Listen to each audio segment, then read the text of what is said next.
మిత్రులందరికీ స్వాగతం.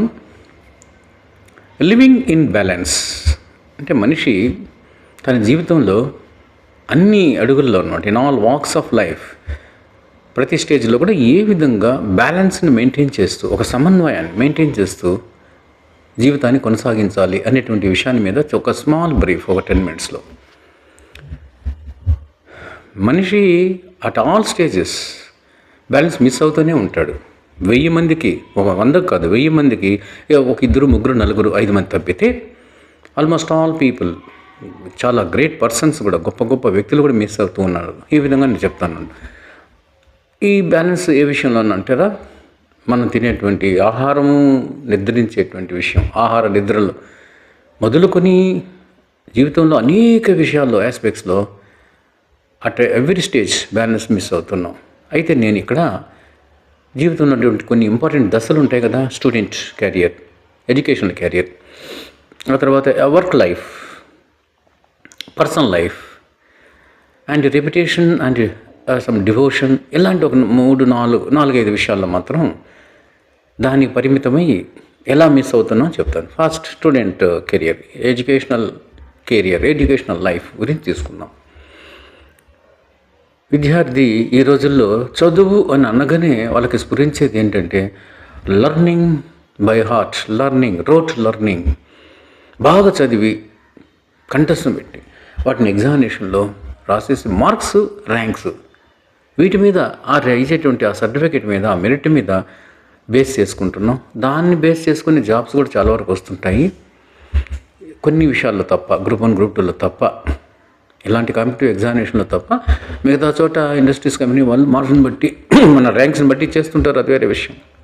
కాబట్టి ఒక మెటీరియలిస్టిక్గా రిగ్మోలర్ of information, creaming of information and knowledge అంటారు, అలా పోతున్నాడు తప్ప దాన్ని మదించి, అంటే ఎడ్యుకేషన్ అంటే ఏంటి, టీచర్కి స్టూడెంట్కి మధ్య జరిగేటువంటి ఒక అద్భుతమైనటువంటి ఇంటరాక్షన్, ర్యాపర్ట్, ఆ సాగరంలో ఇద్దరు అటు ఇటు చిలికినప్పుడు ఆ చర్నింగ్లో నుంచి ఉదయించేది విజ్డమ్, అల్టిమేట్ విజ్డమ్.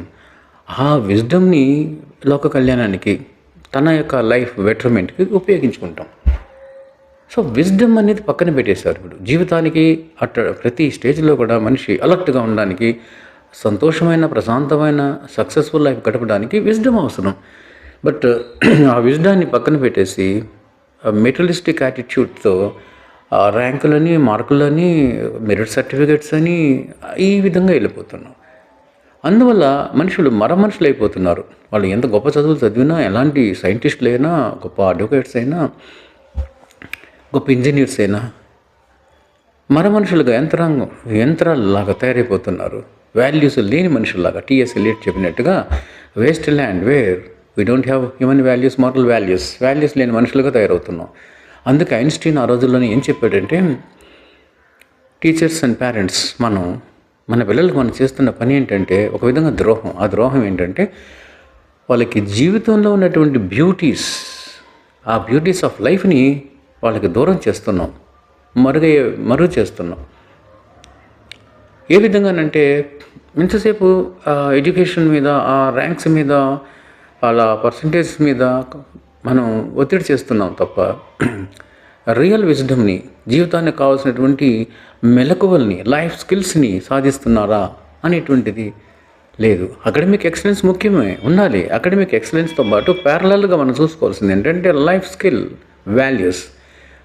ఇది ప్రధానం, ఎసెన్స్ ఆఫ్ ఎడ్యుకేషన్. దాన్ని పూర్తిగా మంట కలిపేసి సర్టిఫికెట్, మార్క్స్, ర్యాంకులు ఉంటే చాలు, దాన్ని బట్టి పోతున్నాం.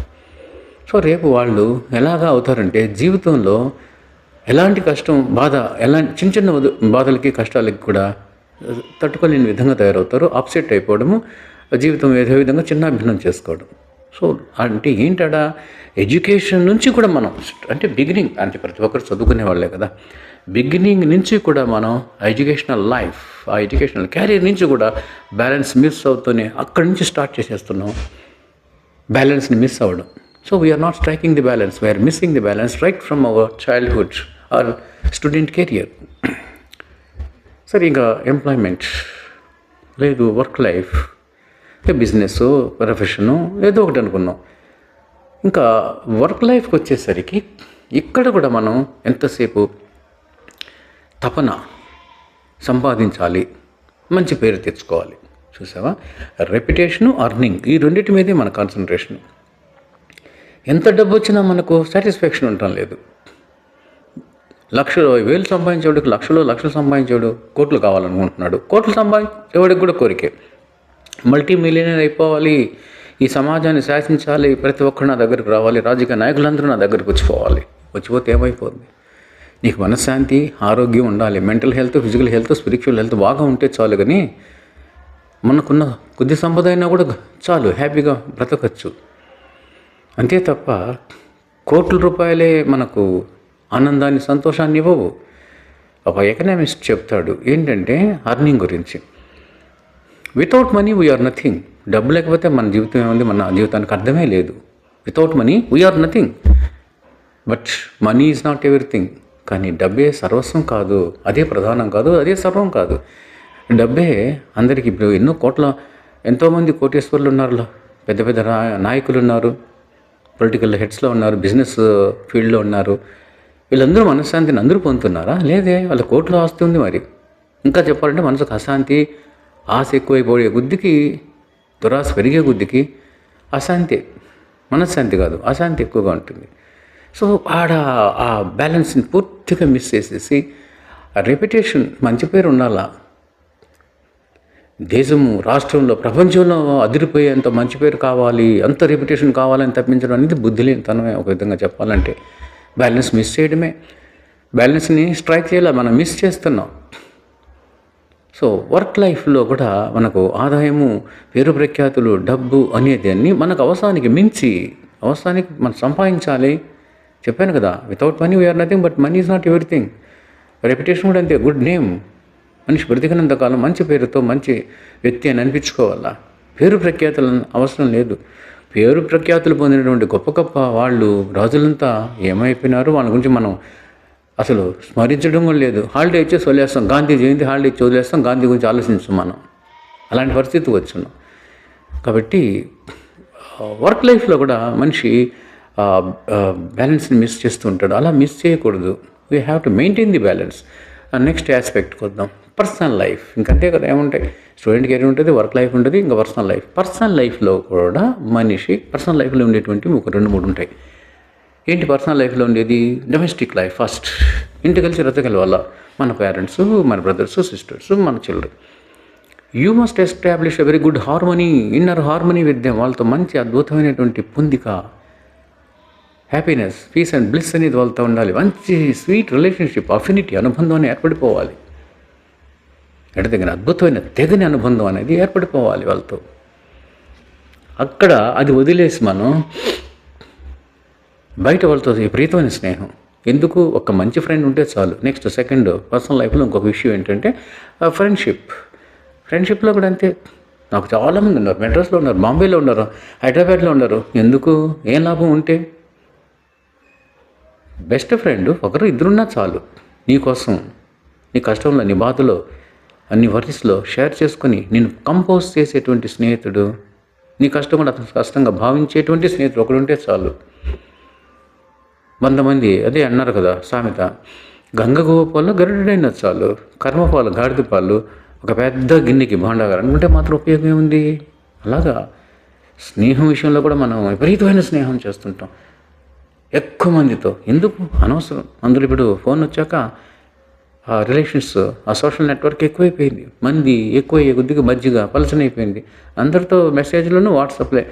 ఈవెన్ ఒక ఇండిపెండెన్స్ డే, లేకపోతే ఒక యానివర్సరీ, ఒక బర్త్డే అనుకుందాం, ఒక సెలబ్రేషన్కి పలకరించి, ఇంతకుముందు ఈ వాట్సాప్లో లేని పీరియడ్లో పలకరించి బాగున్నావా, ఏం చేస్తున్నావు, wish you happy birthday, wish you happy Independence Day అనేవాళ్ళం. ఇప్పుడు మెసేజ్ పెట్టేసి కళ్ళు మూసుకునేస్తాం. ఎందుకంటే too many friends, balance miss అయిపోయి మనకు తెలియకుండానే టూ మెనీ ఫ్రెండ్స్, సర్కుల్ ఎక్కువ, అందులో గోపాల్ తక్కువ. అలాగా నెక్స్ట్ ఫస్ట్ ఏంటంటే డొమెస్టిక్ లైఫ్, పర్సనల్ లైఫ్లో first domestic life, next friendship, ఒక తీయని ప్రపంచం అది. నెక్స్ట్ ఇంకోటి మూడవ ప్రపంచం అంటే love. Love is eternal. Love is eternal. It's not blind అంటారు. Love is blind. No I don't say like that. ఆ బ్లైండ్ ఫెలో చెప్పేటువంటి విషయం అది, లవ్ ఈజ్ బ్లైండ్ అని. Love is eternal. Love is a sweet, a fountain of joy. ఇది ఎప్పుడు అందులో ఆనందం వస్తూనే ఉంటుంది. అది సక్సెస్ కావచ్చు, ఫెయిల్ అవ్వచ్చు, but you must be able to establish a very good eternal relationship in the love. Success అయినా ఫెయిల్ అయినా ఎప్పుడు ఫౌంటైన్ ఆఫ్ జాయ్ అనేది అందులో వస్తుంటుంది. మనిషికి ఒక అద్భుతమైన టానిక్ అది. ఒకవేళ ఫెయిల్ అయింది, కొంపలు ములిగేది ఏం లేదే, ఇంకా నా లవ్ ఫెయిల్ అయిపోయింది, ఫ్రెండ్షిప్ ఫెయిల్ అయిపోయింది, నా జీవితం నాశనం అయిపోయింది. అదే బ్యాలెన్స్ మిస్ అవ్వడం అంటే. హృదయంలో ఒక మూల పెట్టుకో దాన్ని, తర్వాత you take the hand of some other person. ప్రేమించగల హృదయం ఉండాలే కానీ అది పంచి ఇచ్చేందుకు ఎందరో కాలం ఉంటాడు. ఆచార్య ఆత్రేయ ఒక సినిమాలో కోకిల అనేటువంటి ఒక పిక్చర్లో రాసినటువంటి లైన్ అది. ప్రేమ అనేది ఒక అద్భుతమైనటువంటి స్వీట్ మెమరీ, సెన్సేషన్. జీవితంలో అది అద్భుతమైన వరం. అది కవులందరూ చెప్పిన విషయం, దాన్ని నేను రిపీట్ చేయాల్సిన పని లేదు. బ్రతుకున్న వరము ఈ పరవశము, కమ్మని కళ ఇది కరిగించకుమా అన్నాడు. It's a sweet sensation, it's a sweet memory, indelible impression that will be printed in our soul. సోల్లో పడిపోయేటువంటి Mudra అది. దాన్ని ఎప్పటికీ స్వీట్గా ఉన్ని చేసుకోవాలి అంతే. బ్యాలెన్స్ మిస్ అయ్యే విధంగా ఇంకా అయిపోయింది నా జీవితం అనుకోవడం, it's very bad. And that kind of love we have to maintain with a sweet heart, with some love. Okay, it's all right. నా coming to another last aspect. చెప్పాలనుకున్న ఇంకొక లాస్ట్ ఆస్పెక్ట్ ఎన్నో ఉన్నాయి. ఇంకొకటి తీసుకున్నాం చాలు. అదేంటంటే మనిషికి స్పిరిచువల్ లైఫ్. ఇది కంపల్సరీ. బ్రతికినంత కాలం కూడా స్పిరిచువల్ లైఫ్ ఏ విధంగా మెయింటైన్ చేయాలి. స్పిరిచువల్ లైఫ్ అంటే ఏదో డివోషన్, భక్తి, దేవుడికి హారతి ఇవ్వడం, కొబ్బరికాయలు కొట్టడం, నో. అది స్పిరిచువల్ ఎక్సర్సైజ్. నువ్వు చేయాలంటే చేయొచ్చు. అది ఒక ప్రార్థన, వాళ్ళకి కొన్ని ఉంటాయి రిచువల్స్, ఇవన్నీ చేయడం అనేది లేదు. వ్రతం ఉంటాము, లేదు అయ్యప్ప స్వామికి 40 రోజులు మండలం ఏదో ఉంటారు కదా, బ్లాక్ డ్రెస్ అది వేసుకొని. It's a spiritual exercise, good. But అవి చేస్తూ ఉండగా, అవి అన్నీ చేస్తూ అసలు విషయం ఏంటంటే సోల్ డెడికేషన్. ఆత్మని ప్యూరిఫై చేసుకొని ఆత్మని అర్పించలేనప్పుడు భగవంతుడికి, అంటే నువ్వు పూజ చేస్తున్నావు అంటే అసలు పూజ చేయడానికి, దేవుడి ముందర నిలబడడానికి నీకు ఒక అర్హత ఉండాలా. అదేంటంటే your mind must be pure, your thoughts must be pure. నువ్వు చేసే పనులకి, నువ్వు చేస్తున్నటువంటి ఆలోచనలకి, నీలోని ఆలోచనలకి, నీవు చేస్తున్న పనులకి మధ్య కన్సిస్టెన్సీ, పొందిక అనేది ఉండాలి. ఎస్, ఒకే మాటలో చెప్పాలంటే. And you have to dedicate your soul to the God. ఒక డివైన్ పవర్ అనేది ఉంది, దానికి నీ ఆత్మని అర్పించడం. ఏంటి ఆత్మను అర్పించడం అంటే ఏంటో తెలుసా? నీలో ఉన్న అహంకారాన్ని, ఈగో, నేను, ఇది నాది, ఇదంతా నాదే అనేటువంటి ఫీలింగ్ని కొంచెం పక్కన పెట్టి అందరిలో ఒకటిగా ఉంటూ, మీ ఇంట్లో అందరిలో ఒకటిగా నువ్వు ఉంటూ, అండ్ ఒక అద్భుతమైన సెరెనిటీని, ట్రాంక్విలిటీని, ప్రశాంతతని నువ్వు పొందగలిగితే, జీవితంలో ఒక కాంప్రమైజ్ అనే దాన్ని పొందగలిగితే, ఒక బ్యాలెన్స్ని నువ్వు పొందగలిగితే, ఒక సంతృప్తిని నువ్వు పొందగలిగితే, అది నీ క్వాలిఫికేషన్ భగవంతుడి మీద ముందు నువ్వు నిలబడడానికి. ఆ తర్వాత మనసుని, ఆత్మని పూర్తిగా నాది ఏమీ లేదు, భగవంతుడు ఎలా నిర్ణయిస్తే అలా జరిగినాయి, కాంప్రమైజ్ అవుతాను నేను. భగవద్గీతలో సారాంశం కూడా అది, కాంప్రమైజ్ అవ్వగలగడం. దట్ ఈస్ కాల్డ్ ఆత్మని అర్పించడం అని అంటారు దాన్ని. అదే భక్తి అని అంటే విత్ స్ట్రాంగ్ బిలీఫ్. అది అనిర్వచనీయమైనటువంటి ఒక నమ్మకం భక్తి అని అంటే. దాంట్లో అర్పణ ఉంటుంది, ఆ నమ్మకంలో ఆత్మ అర్పణ ఉంటుంది. అప్పుడే అది భక్తి అవుతుంది. నేను బ్రీఫ్గా చెప్తున్నా. సరే, టోటల్గా ఇది ఇలా మిస్ చేయడం అనేది సహజంగా చాలామందికి ఉంటుంది. ఈ బ్యాలెన్స్ మిస్ చేయడం అనేది మనకే కాదు, పెద్ద పెద్ద గొప్ప వాళ్ళకు కూడా ఉంది. ఉదాహరణకి గాంధీ మిస్ చేయలేదా? గాంధీ తన జీవితంలో ఇలాంటి బ్యాలెన్స్ని మిస్ చేశాడు. ఉదాహరణకి వైఫ్ చాలా ప్రెగ్నెంట్గా ఉంది, 8వ నెల, బాగా ప్రెగ్నెంట్, చలికాలము, బయట బాత్రూమ్ బయట ఉంటుంది ఇంటి ముందర. అప్పుడు ఆ పీరియడ్లో 10-10:30 గంటలప్పుడు రాత్రిలో చలికాలం అప్పుడు వెళ్ళి బాత్రూమ్ క్లీన్ చేసి లోపలికి రా ఉంటాడు. డిసిప్లైన్, ఓవర్ డిసిప్లైన్ మనిషి అతను. లేకపోతే రావద్దు లోపలికి అంటాడు. అయ్యో నేను చెల్లో ఇప్పుడు నేను పని చేయలేను, నా వల్ల కాదు, చలి ఎక్కువగా ఉంది, వంగి అవన్నీ క్లీన్ చేసి రావాలంటే నా వల్ల కాదని అంటుంది కస్తూరిబా. నన్ను అవన్నీ క్లీన్ చేసి వస్తేనే లోపలికి రావద్దని గడియేసేస్తాడు. ఇంట్లో లోపలికి వెళ్ళిపోయి గడియేసేస్తాడు. ఆవిడ చలికి వణికేసి బయట వణుకుంటుంది వరండాలో. అవి కోపం వచ్చి ఆ తర్వాత చలికి తట్టుకోలేక వెళ్ళి బాత్రూమ్ క్లీన్ చేసి తర్వాత తలుపు తడుతుంది, లోపల తలుపు తీస్తాడు. కొడుకు విషయంలో కూడా ఎంత చాలా డిసిప్లైన్ మెయింటైన్ చేస్తాడు. నువ్వు చదవడానికి వీల్లేదు, ఇంట్లోనే చదువు, బయట చదువుల్లో ఈ చులాయిలు ఎక్కువగా ఉంటున్నారు, చెడిపోతావు అని అంటాడు. ఘర్షణ పడి తన కొడుకు వాళ్ళ చిన్నాన్న దగ్గరికి వెళ్ళిపోయి అక్కడ చదువుకొని వస్తాడు. నువ్వు నాకు చచ్చినోడితో సమానం, వెళ్ళిపో, నా మాట ఏం లేదు అని అంటాడు. అంటే డిసిప్లైన్, అది ఇంకేం లేదు. తప్పని కాదు, ఆయన చేసింది అతను లోపం అని అనడం లేదు నేను. ఒక discipline, over discipline, too much డిసిప్లైన్లో బ్యాలెన్స్ మిస్ అయినాడు. రాముడు మరి గర్భంగా ఉన్నటువంటి ఆవిని పంపించలేదా, అడవులు పంపించాడు. ఏమంటే వంశ ప్రతిష్ట అనేటువంటి ఒక రీజన్ పెట్టుకున్నాడు. తండ్రి అవసాన దశలో కన్ఫైన్ టు బెడ్, తల్లి వెళ్ళిపోయి ఆ బెడ్లో ఉంటే ఆయనకి చెప్పకుండానే వనవాసానికి వెళ్ళిపోయాడు, చనిపోయాడు. తండ్రి చావును చూడలేకపోయాడు, బిడ్డల్ని కంటే ఆ బిడ్డల యొక్క మురిపు అనే ప్రేమను పొందలేకపోయాడు. ఆ తర్వాత ఆ సీత వచ్చిన తర్వాత అడవులు పంపించేస్తాడు గర్భవతిని. ఏమంటే అంత వంశ ప్రతిష్ట అంటాడు, ఒక హానెస్టీ అని అంటాడు. బాగానే ఉంది, కరెక్టే, కానీ బ్యాలెన్స్ మిస్ అయినాడు అని చెప్తున్నా. బుద్ధుడు బ్యాలెన్స్ మిస్ అవ్వలేదా? బుద్ధుడు మంచి వయసులో ఉన్న భార్య, అందంగా ఉన్న భార్య, చిన్న కుర్రవాడు కొడుకు, ఒక సన్యాసి వచ్చి పిలిస్తే నేరుగా తట్టబుట్ట సర్దుకొని సన్యాసంలో వెళ్ళిపోయాడు. అక్కడ శవాన్ని చూస్తే భయపడిపోతాడు, రోగిష్ఠాన్ని చూస్తే భయపడిపోతాడు, పేదరికాన్ని చూసి భయపడిపోయాడు, షాక్ తినేస్తాడు. బ్యాలెన్స్ మిస్ అయిపోవడం కదా ఇది. రాజుగా ఉండి నువ్వు చెయ్యి, మంచి పనులు చేయాలంటే చెయ్యి, అంతేగాని సన్యాసాన్ని స్వీకరించేసి నేను మంచి పనులు చేస్తాను ఈ జీవితం అంతా బుడక అని అంటే బ్యాలెన్స్ మిస్ అయినాడు బుద్ధుడు. అలా రావణాసురుడు అంతే అద్భుతమైన మేధావి. ఆ శ్రీలంకలో అతన్ని మించినటువంటి బ్రాహ్మణత్వుడు, అంటే రాక్షస వంశంలో ఒకటి బ్రాహ్మణోత్తముడుగా మారినటువంటి వ్యక్తి అతను. ఈశ్వరుని ప్రత్యక్షం చేసుకోగలిగినటువంటి వ్యక్తి రావణాసురుడు. అలాంటి వ్యక్తి సీత విషయంలో బ్యాలెన్స్ మిస్ అయిపోయాడు. చెప్తున్నా, గొప్పవాళ్ళు కూడా బ్యాలెన్స్ మిస్ అయ్యేటువంటి. అయితే ఏంటి ఇక్కడ పాయింట్ అంటే, బ్యాలెన్స్ మిస్ అయ్యేది కామన్, 100 మంది మిస్ అవుతుంటారు ఎక్కడో ఒక చోట ఏదో ఒక విషయంలో. అది చెక్ చేసుకోగలిగి, భగవద్గీతలో చెప్పింది అదే, సెల్ఫ్ అనాలిసిస్, సెల్ఫ్ రియలైజేషన్, ఆత్మజ్ఞానం, అది కనుక్కొని వెంటనే ఆ బ్యాలెన్స్ని మెయింటైన్ చేయగలగాలి. అలా చేసిన వాళ్ళు కొద్దిమంది ఉన్నారు, లేకుండా చాలా తక్కువ, వెరీ లెస్. ఉదాహరణకి నెహ్రూ చాలా జాగ్రత్తగా ఉంటాడు, బ్యూటీ అండ్ డ్యూటీ. అతను ఎప్పుడు is a great lover of beauties of world, beauties of the nature. ఈ ప్రపంచంలో అద్భుతము, ఆనందము, సుఖము, సంతోషము, లవ్ అఫైర్ అంటే భలే ఆనందం. కానీ డ్యూటీగా గొడ్డలు పెట్టుగా ఉన్నప్పుడు టక్ అని జాగ్రత్త పడిపోతాడు. అందుకే తన బెడ్రూమ్లో ఎప్పుడు రాసుకుంటాడు, the woods are lovely dark and deep but I have many promises to keep and miles to go before I sleep నేను శాశ్వత నిద్రపోయేలోగా నేను అనుకున్నటువంటి ఎన్నో అద్భుతమైన గొప్ప పనులు, ఈ సమాజానికి చేయాల్సినటువంటి పనులు చేయాలి. సో బ్యూటీ నన్ను టెంప్ట్ చేయొద్దు, నేను మెయింటైన్ చేయాలి, బ్యాలెన్స్ మెయింటైన్ చేయాలనేసి గుర్తు చేసుకోవడం కోసం ఆ లైన్స్ తన బెడ్రూమ్లో రాసి పెట్టుకుంటాడంట, తన రూమ్స్లో అక్కడెక్కడ. కృష్ణుడు కూడా అంతే, చాలా వరకు బ్యాలెన్స్ మెయింటైన్ చేస్తాడు అన్ని విషయాల్లో కూడా, అది తెలిసిందే. సో పాయింట్కి వస్తే ఏంటంటే,